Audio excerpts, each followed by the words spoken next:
Hello, everybody. We are back, episode 13 of Bar Down Beauties, presented by SodaStick.com. I'm Jessie Pierce, alongside Alexis Pearson, Fred Vinefort on the boards over there. A little switch, a little chicka. Thanks for tuning in. We're going crazy. I am already losing my mind, you guys. I just snorted boogers out of my nose when you said that. We are not even a week into being sports-free, being quarantined with our families. But here we are. We're alive. Things are okay, as we had mentioned in our emergency podcast that we released Thursday upon the news that not only the NHL, but pretty much, everything, every sporting event is now effectively canceled or on pause or suspended, postponed. Whatever word you want to use for it, they're not happening. They're not being played right now. Yeah. It feels weird because even like I was thinking about this the other day, like obviously hockey is the sport we cover. It's my favorite sport to watch, to follow along with. And but even when it's not hockey season or even on days when the Wild aren't playing or whatever it may be. It's March Madness time. Right. There's still other stuff going on. Like I'll tune into a Timberwolves game. I'll watch the Twins in the summer. Like it's not like hockey is the only sport I pay attention to.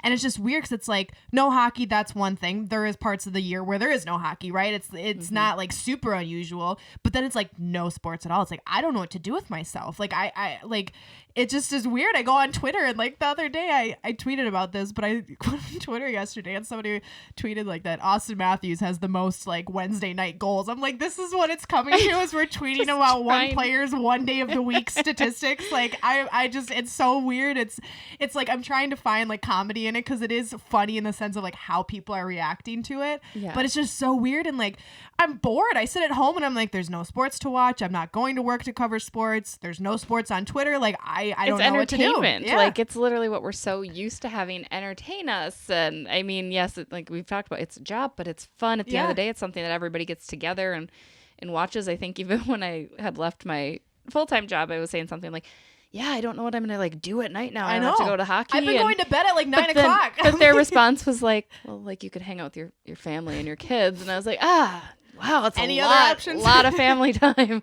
especially in the winter when you can't be outside as much, right? It's like hard to find stuff to do. It's just, and our house is small, and I mean, I love them, but it's, space. We're keeping 6 feet. Do you want the worst news that I just saw? Yeah. Oh, worse than this. What? Okay. Illinois and Ohio closing all bars. Oh, it's happening. All bars. I mean, it's bound. I bet you stock up. You guys keep your toilet paper. Good luck finding any vodka in White Bear Lake, folks. I got it all. I was at work last night and I went to the bathroom and I'm staying in the bathroom and after I washed my hands, I checked my phone quick. I waitress as one of my jobs. This is where I was at last night. And I was checking my phone before I went back out into the restaurant and I hear like two ladies talking outside the door joking about stealing toilet paper. Yeah. And one lady walks in and she sees me like in my uniform. She goes, I was just kidding about stealing toilet paper. I wouldn't steal any toilet paper. And I kind of like laughed. I was like, I'm not going to tell anyone. She goes, oh, okay, thank God. Because I'm out. I need spare square. I was like, girl, your secret's safe with me. Like, don't worry about it.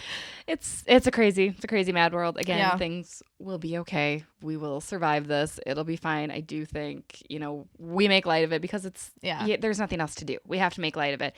We are not taking it lightly. Yeah. Like I said, we're doing this remotely together today, but we will be doing this separately from here on out while we kind of all try to help things move forward. We'll do it over Google's. We are still going to record every week. Yep. Speaking of, we got a huge episode this week for you guys. Are you ready? It's going to be a good one. We've got Pat Micheletti joining us later on in this segment, which will be great, plus Giles Ferrell in our second segment to talk about his NHL replacement games. And then we'll conclude with some like feel-good stuff. But before we get to all of that, we have a new segment we would like to introduce, which will actually kind of come at the end of episodes from here on out. But to start it off, it's going to be called Dear Diary with our girl Alexis.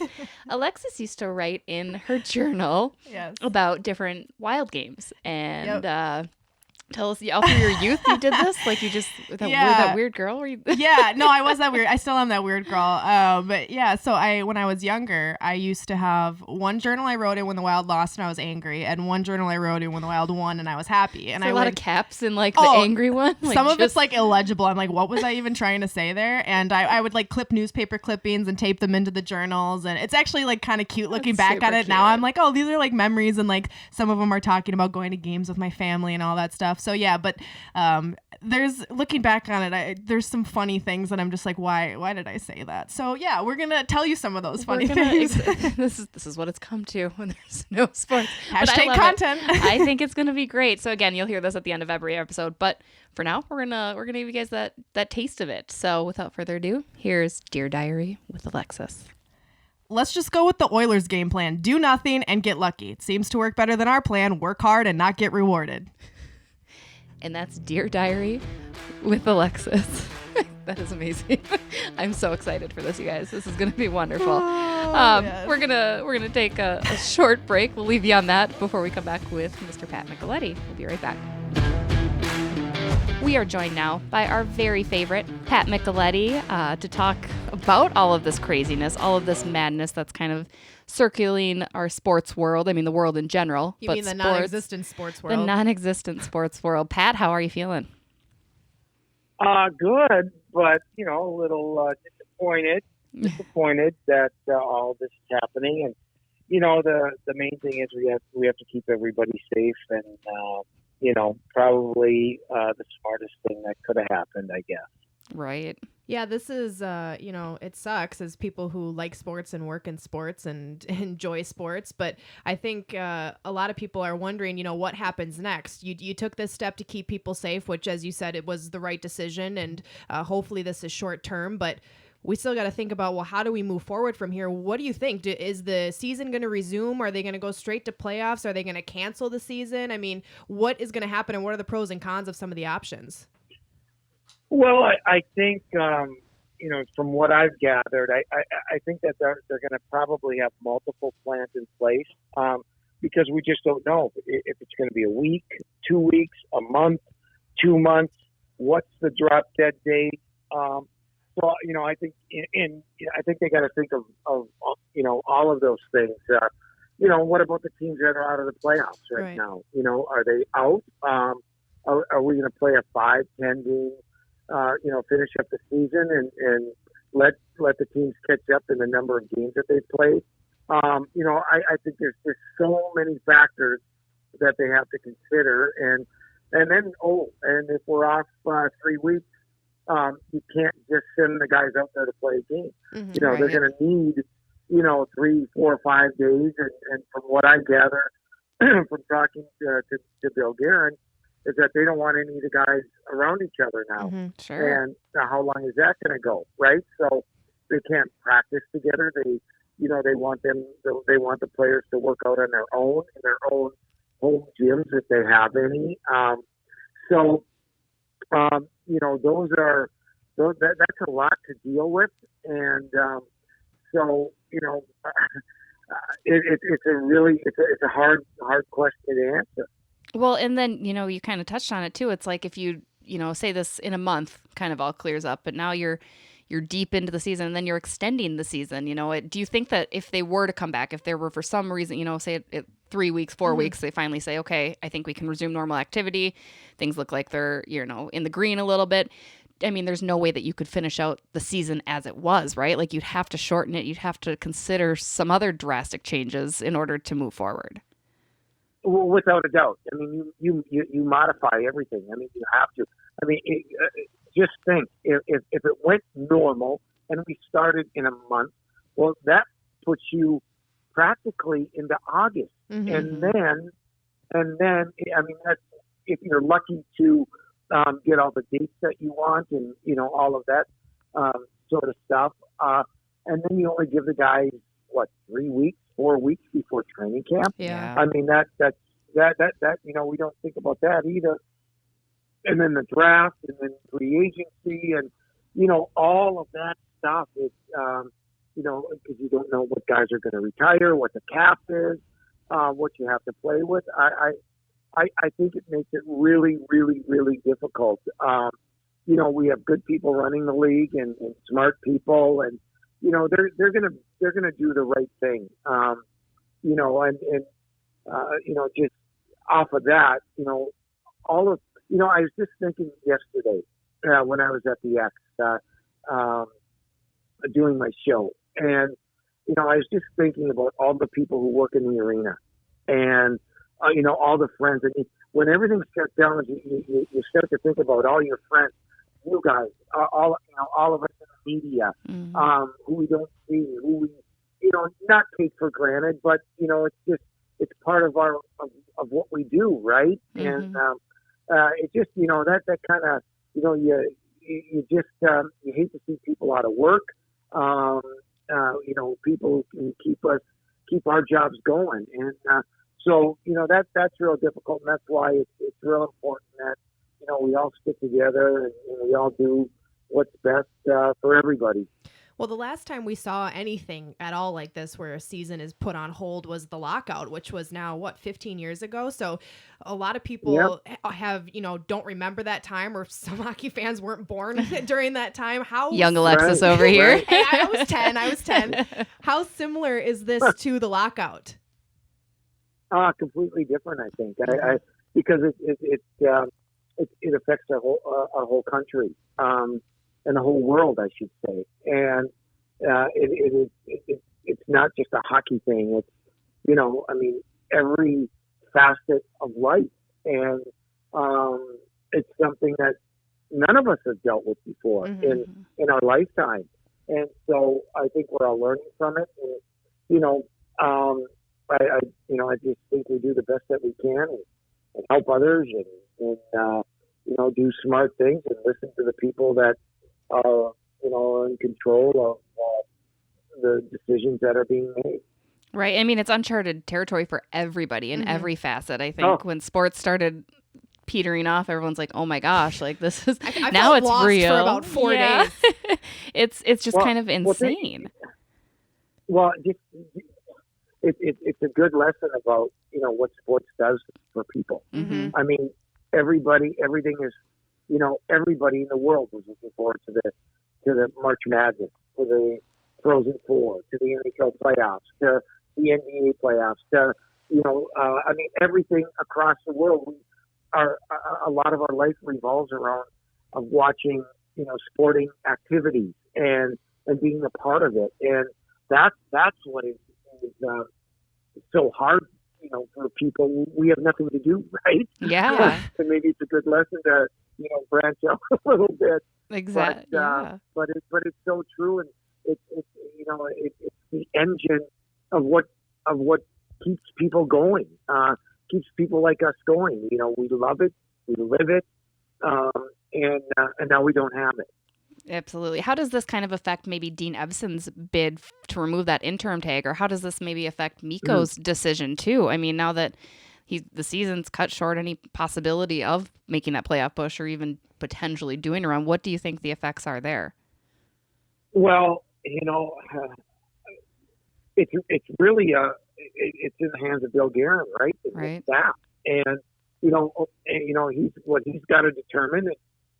I certainly don't want to put words in his mouth, but it's all about what the future is for this team. Who's the best leader for this team? What type of team does he want to see? What type of culture does he want to create?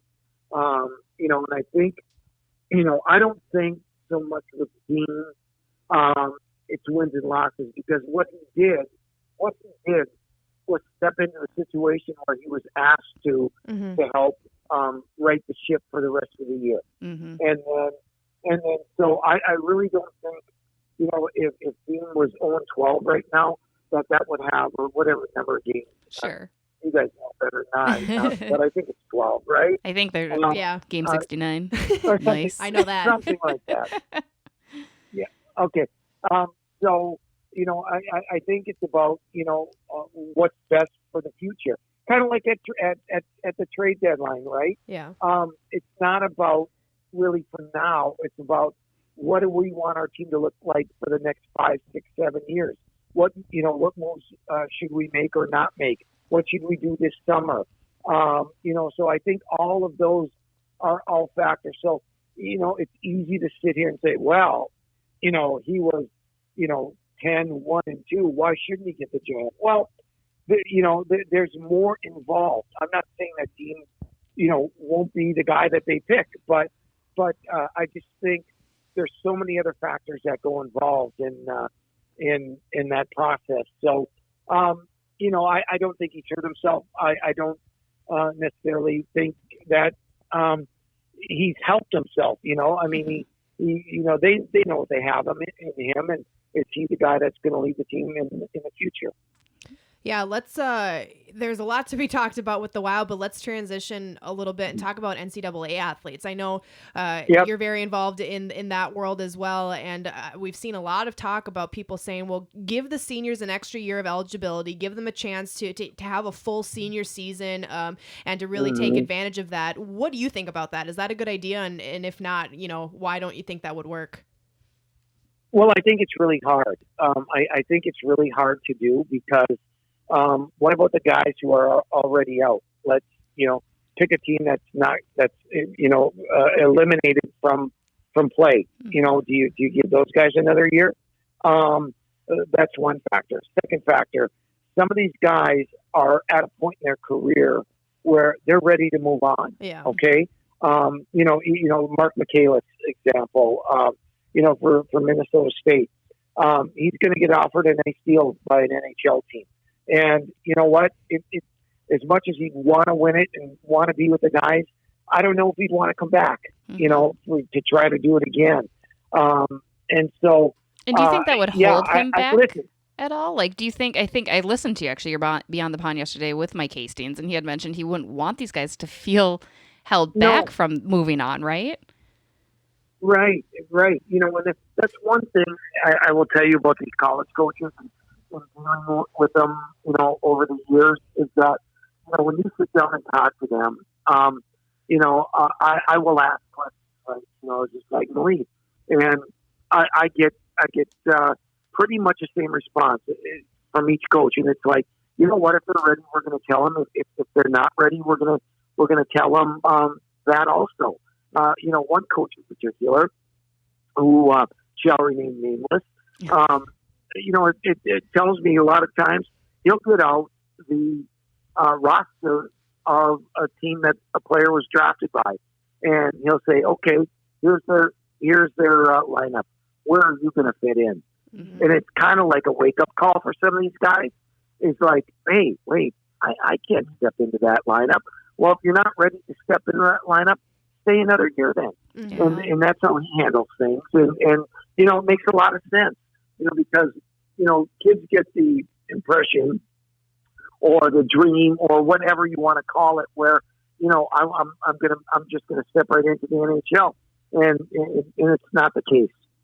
And how hard, though, do you think it is for some of these seniors then to have possibly a promising year? Maybe you do look at Duluth. I think I saw somebody on Twitter joke, well, we're still champs, I guess, technically, right? They could go. Yeah. The teams like that had a legit chance to go for that championship, or, you got Minnesota State and other schools. How do you think, how hard do you think that really is for those seniors then? And how do they kind of move forward and look back on the season? Like everything else, it's devastating. It's heartbreaking. They work all year long to get to that goal, to get there. But you know what? They'll be okay. They'll move on. Especially the ones that are going to continue playing. Hey, listen, it's really hard. It's really hard. For the guys that might be their last game. I get that. I understand that. But you know what? It's really a hard situation. And, I don't have probably the correct answer other than to tell you that it's really hard for them because, college is the best 4 years of your life. And to have it end like this, it's not good for anybody. But you know what?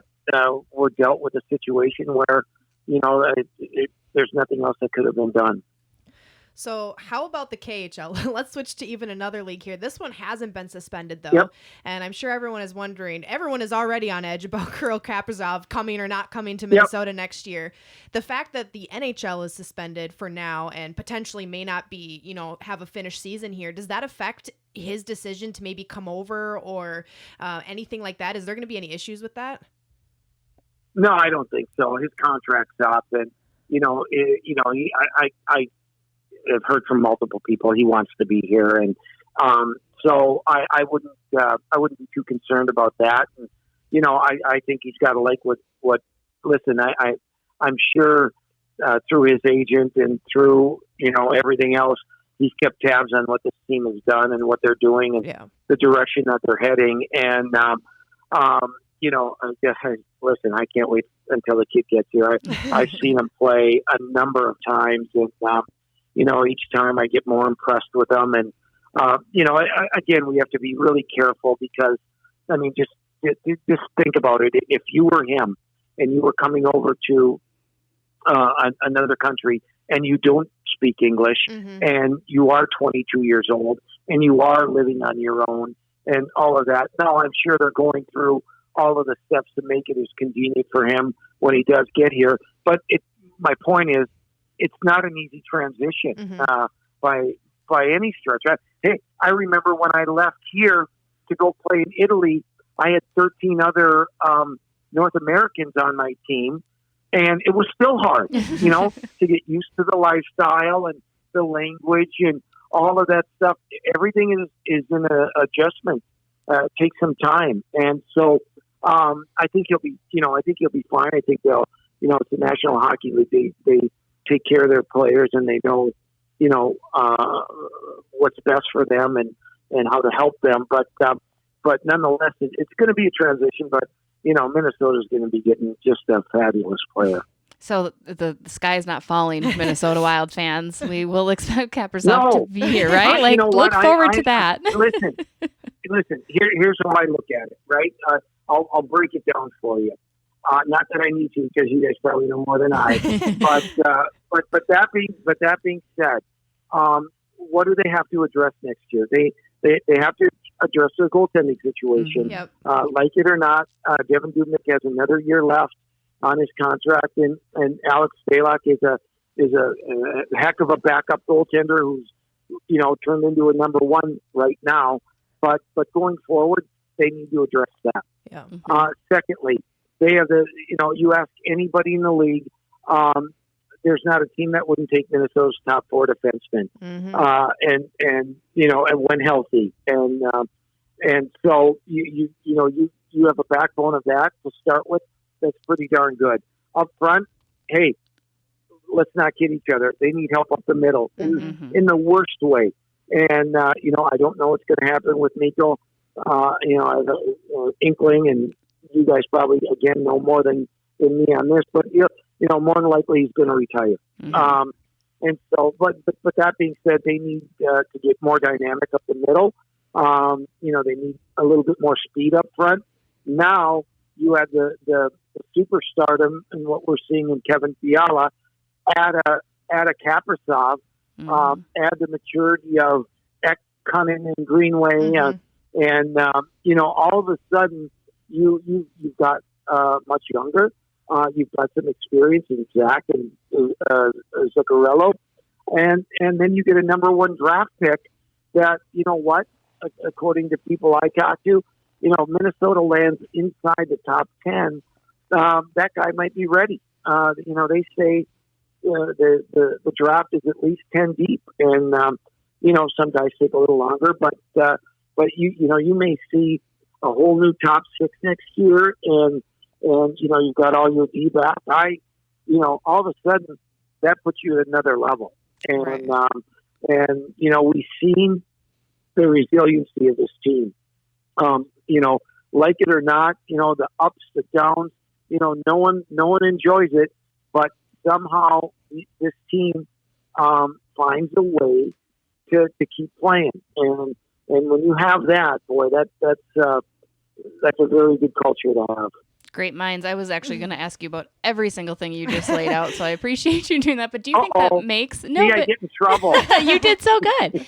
But do you think that makes Bill Guerin's job a little bit harder? I mean, he has had all season to evaluate what he has, and I think he's probably already acknowledged what he needs. But I think, especially in my mind, in the goaltending department, I think that's kind of still the biggest.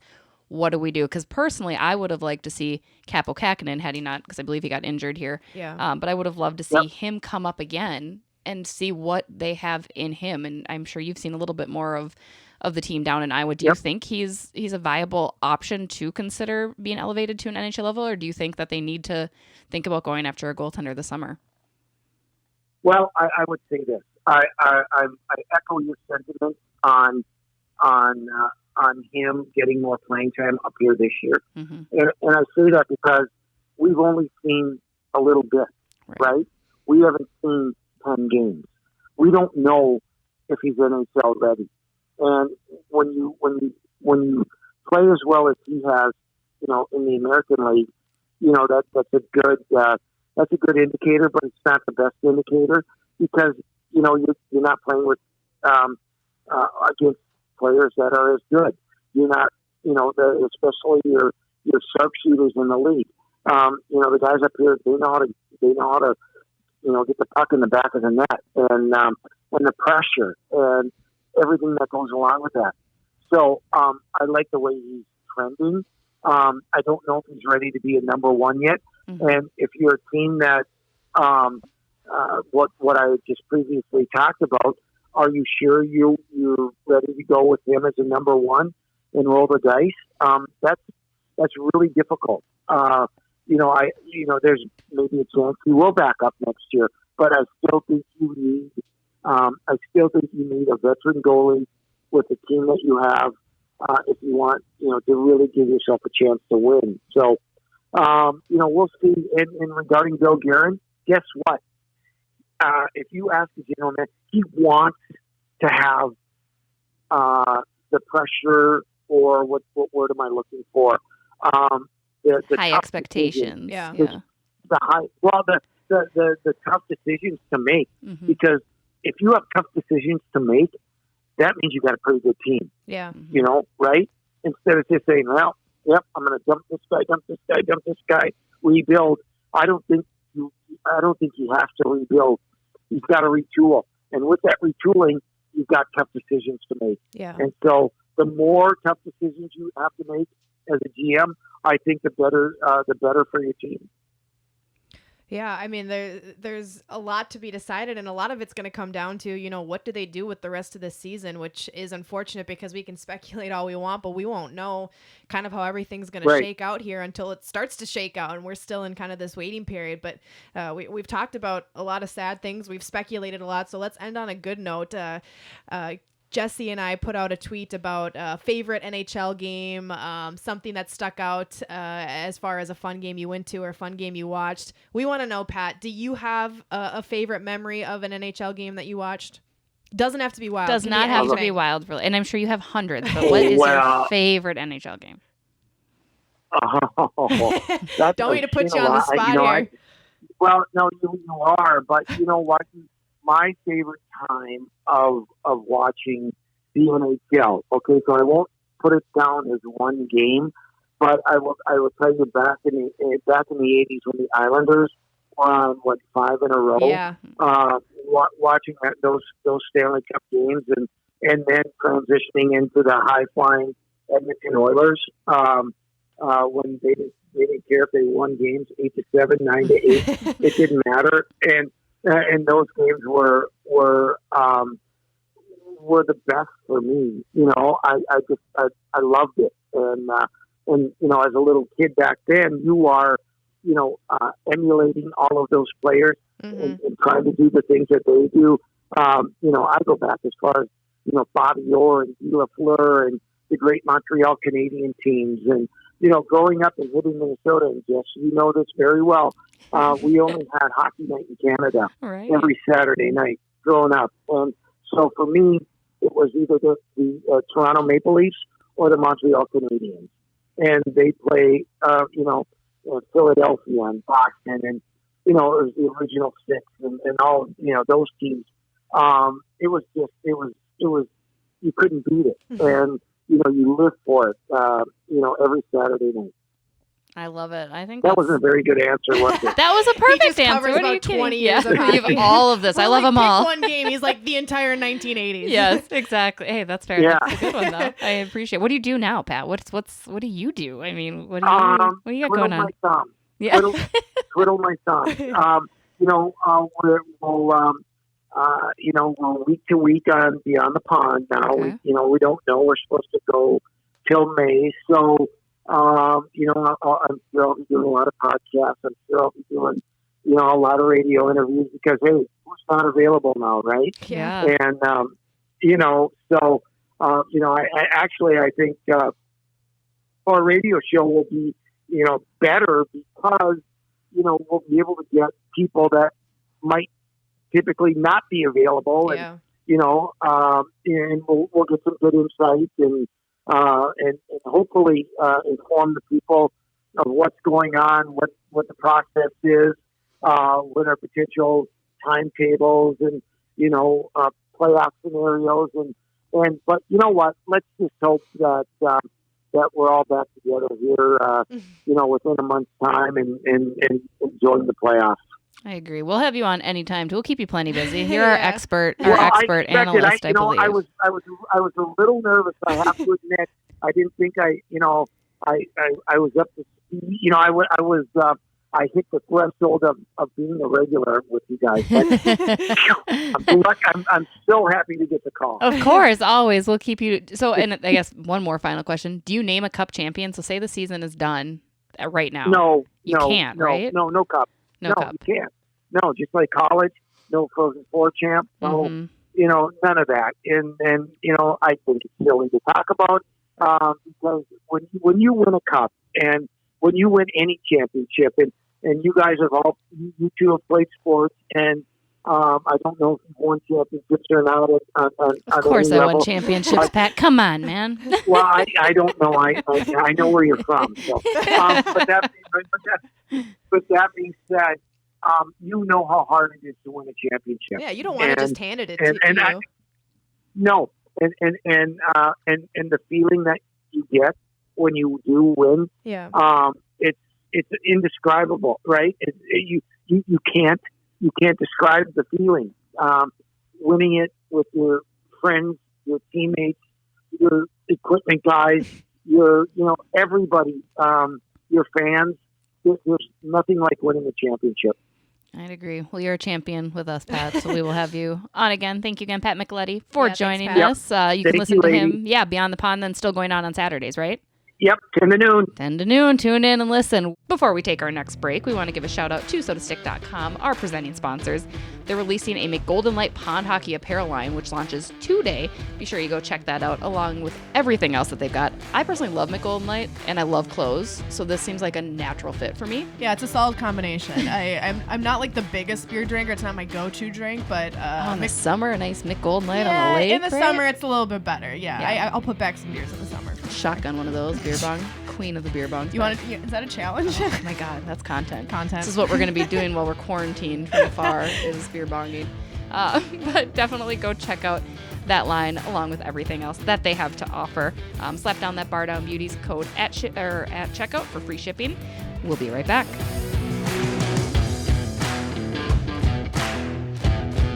And we're back now with our guest, Giles Ferrell, Wild and Gophers writer for Zone Coverage Minnesota, host of Giles and the Goalie Wild podcast, and one of our favorite Booster Joe GIF creators. What's up, Giles? How are you? I am doing okay. Just enjoying a lovely day inside. How about you? Us too. Yeah, we're practicing. This will be our final podcast actually together, and then we're gonna have to really enforce the social distancing and do it all Jesse, via back Google. up. You're a little too close. I know we're not within 6 feet, but I guess what has this been like for you? I mean, you're a part of the Wild media and you're out there doing sports stuff. What has kind of the cease of athletics done for you in your life? It hasn't fully hit me yet. I think that's going to be the reality that sinks in this upcoming week. It's just been seems like it's just been a nice little vacation from sports, like a reset. But now, once we get into the long stretches without it, then that's when it's really going to, I think, sink in starting this week. And I don't know, I have to try and find some things to do to keep my mind occupied. So we'll see what happens. I kind of just roll with things. So not having anything like sports ready for me every night is going to be a challenge. Yeah, you, as Jesse said, you're involved in the hockey community here, but how did you kind of get into it? You have your own podcast, and obviously you're a fan of sports. What got it started for you? It's been something I've followed all my life. I spent a lot of time when I was a kid with my grandparents, and my grandpa was very big into sports, with his dominant sport being hockey. So that's just something that kind of came naturally. And then the writing aspect of it. My dad used to be a photojournalist, so that's kind of something I picked up from him. So then the two just have kind of combined together, and I started with a little old blog on Blogspot roughly 10 years ago now. Whenever Mike Gill was hired, that's when I started writing on the Wild, and I've just kind of been working my way up ever since. Talk about the GIFs. I love those, by the way. They are my favorite. You've even created one for me, so I really feel like I've made it now. I appreciate that. How do you go about doing those? When did you start creating them, and what's your method? Yeah, so I have a crazy obsession with GIFs. And it started, it was a few years ago.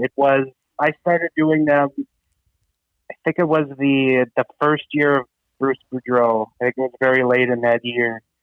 Because there was would see kind of the bigger NHL people who made GIFs, but you really never got anyone doing Wild GIFs. So I tried many different ways to do GIFs on my old Windows computer, and I could never figure it out. And then I was reading about, I can't remember her name. She does the NHL GIFs Twitter account now. Oh, yeah. The face or hockey face or something like that, I think it was. Yeah. Right? Yep. I was reading a little snippet about her and how she got started, and in that snippet, it revealed how she was creating GIFs on her Mac computer. So I literally went out, bought a MacBook, and downloaded the app, and that's how I have started making Wild GIFs ever since. You're killing it. Well, I know Wild fans appreciate it. Wild media appreciate it. It definitely keeps me entertained. Kevin Fallness does not appreciate it, but that's all right, Kevin. What does Kevin really appreciate? I mean, honestly. No, he doesn't. That's not the only thing that you're involved in. The other thing that you were involved in is Twitch streaming, which this kind of came to fruition with the suspended NHL here. And a little bit of a background story. Most people listening to this will probably know, but Chad Graff, who we work with in media, in sports media, him and his wife had a baby a couple weeks ago, and there was a lot of medical difficulties and things like that. And they set up a donation page for people to donate, and you came up with this idea to donate, per goal score to the next Wild game and stuff like that, which a lot of people ahead of the Vegas Golden Knights game. A lot of people jumped on board with that. It was a great idea. Well, then the league gets suspended the day they were supposed to have that game. So your backup plan was to stream it on Twitch and do the same thing, but just do it streaming on Twitch. And a lot of people tuned into that. I tuned into it. It was really kind of fun on a day that overall really just sucked. It was one of the first times I had smiled all day was tuning into that and seeing everyone act like it was a real game. How did you come up with that idea, and what was it like seeing everyone get involved in that? Yeah, it was kind of crazy. It all just happened really fast. I actually never had a Twitch account until that day. That, like, middle of the afternoon, I just quickly looked into it and saw how easy it was to get that set up. So I did that, ran to Target and bought NHL 20. You didn't even own the game beforehand. No. Dedication. Yeah. No. And I did catch a little bit of a break. It was on sale for like half off of what it normally was. So I was a little relieved to see that. So yeah, I got it all set up, and it was fun. And as you kind of said, it was just a pretty lousy day. So that was a nice escape for like an hour or however long that went on, of just, having something to kind of take our mind off things. And, yeah. Chad was even in there in the chat. Yeah, that was really cool to see. Dropping some one-liners on the announcers and whatnot. So it was a fun thing overall. Obviously, I wish it was under better circumstances that got set up, but it's something I'm kind of looking into doing maybe like once a week now, moving forward while we're in this pause for however long that might be. Well, we would love to do that. We'll tune in. We'll help you promote it if that decides to be. You kind of seem like a trendsetter too, because I saw an NBA team was going to do that, right? Like you did it first. Yeah, I think it was the Phoenix Suns or somebody was going to do a stream of what should have been their game the other night, and somebody tagged me and then said I did it first, so I was like, oh, that's nice. Yeah. Do you think the Wild were going to pull it out 5-4 for real? Because that was the final score. I think you. Well, they tried losing the game. I was about to cry. I was like, I can't even enjoy a virtual game.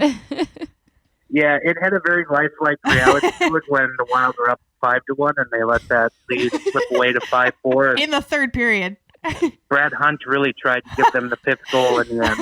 A former Golden Knight himself, so maybe he just had some buddies on that team. Theory. Yeah, exactly. Yeah. Darn you, Brad Hunt. And you saw on our social media that we had talked about favorite NHL games, and you had a nice humble brag that you were at both the games that Alexis and I particularly called out.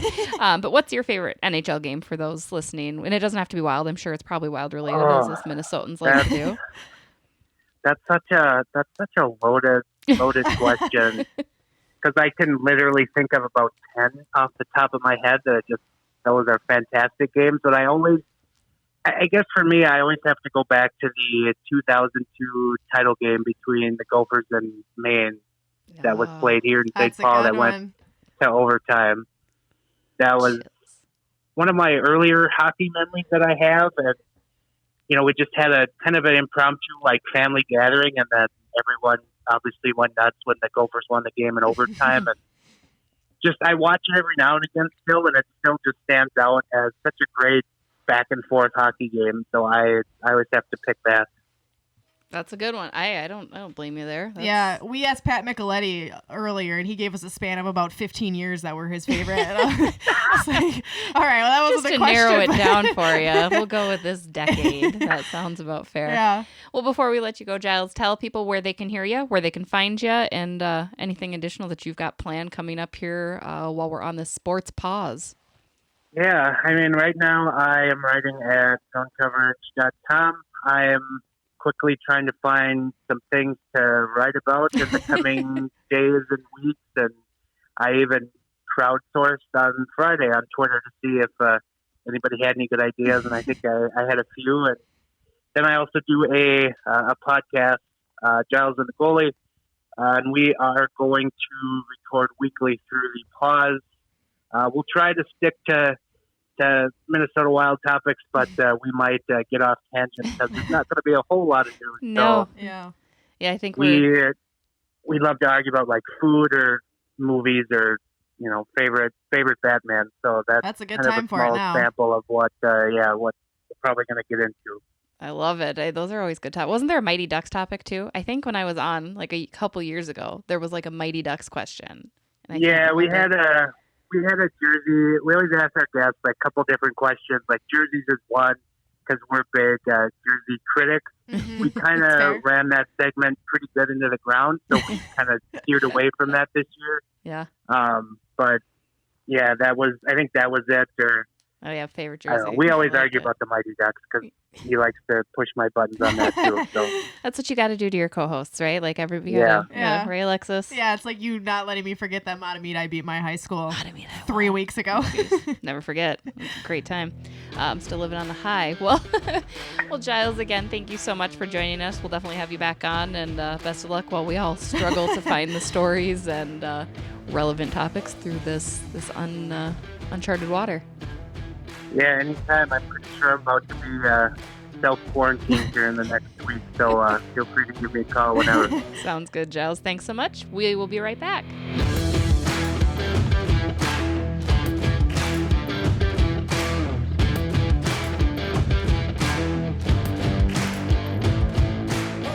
And before we let everybody go, we want to remind you guys just to be nice and be kind to each other. I know it's crazy and it's wild and it's weird, and especially, if we all end up slightly isolated, but I think there's still a lot of anger on Twitter, and I kind of would love to see less of that. There's just no need for it. And I know this sounds preachy and, a little girly, but I just am seeing too much of it. And I'm like, let's calm the F down. I was telling someone the other day, I was like, I go on Twitter to to laugh and make people laugh and to see pictures of dogs. And I was like, right now, I'm not getting Thank any you of for that. the photos of dogs. Yes. We did receive this on Friday, Yeah. too, following our emergency podcast when we put that request out. We'll still take them. Send Yeah. all that stuff. And I saw a lot of people doing like kind of what we did. I saw like Heather Rule put out like share your favorite like sports photos. Like Yeah. it's a way to keep the sports community together in a time when there's no sports. And truly like that stuff is making me smile. Like when I go on there and see that, like no matter how stressed I am about anything, not even just this specific situation, but like I've gone on there the last few days and yeah, there's a lot of stuff out there that I'm like, you know, oh, this sucks. Like I don't want to see this, but there's a lot of people who are really trying hard to make people smile and keep people laughing and keep their spirits up during this time, which is honestly like so important. And even if you can take somebody's mind off of it for just a little bit, post something funny, post something nice. Like Jesse said, be nice to each other and we'll all get through this together. And it's just going to be a whole lot easier and better if people are trying to make people smile instead of trying to add extra stress. Exactly. And I know we had mentioned Chad earlier. Unfortunately, they had lost their baby girl, Anna, after 13 days. But the way that people came together for him was amazing. Yeah. I mean, his name was trending and To Anna was trending It was on Saturday incredible. night just to toast to her. Yeah. So let's use social media for the good that it can do and Yeah. bring us together. You know, again, I know it's scary right now and I know it's a whole lot going on and I'm not going to pretend that it's not.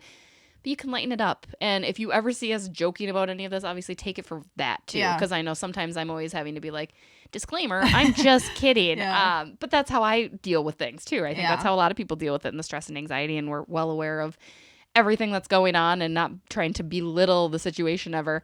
But it's kind of funny. You know, it's Yeah. let's have some fun out there still. You can still smile. The world is still turning. Things will be okay. So certainly, yeah, share some love. Share some love with us. As There much it as you is. want, like Alexis. There it is. I got it, guys.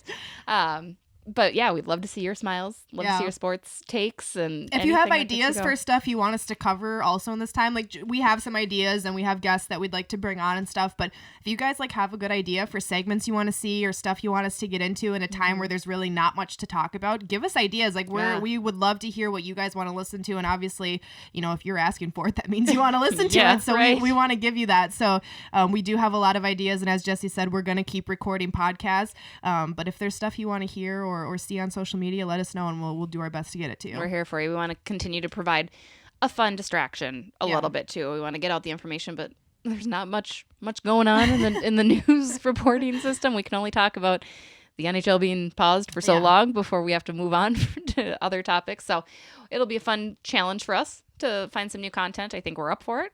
Like we got some good things coming. So be sure to stay tuned. These podcasts will keep rolling out until you guys stop listening. So don't do that. Please keep don't. listening. Don't We need forget you. while you're listening to subscribe. We are available on all streaming devices, as well as give us a rating if you love us. If you hate us, Or if you that's hate us. whatever. I guess that's real. We can. I thrive we'll off hate. I do. I don't give me the 5 stars. Give her the 1. That's fine. That's how it should be anyway, honestly. And then certainly feel free to share this with everybody that you know. Get us some more listeners. Get us some more loves, likes, and follow us all on social media. Thanks again for tuning in. Thanks to Fred doing the board, Alexis, you being you, me being me, to our guests Pat Micheletti and Giles Ferrell. Also to Kelly, Fred's wife, for letting us invade her home just once more. Woo, Kelly! You're the Yes, best! Queen. Queen. So thank you to everybody involved. We'll be back next week. Thanks for tuning in. Bye, Beauts.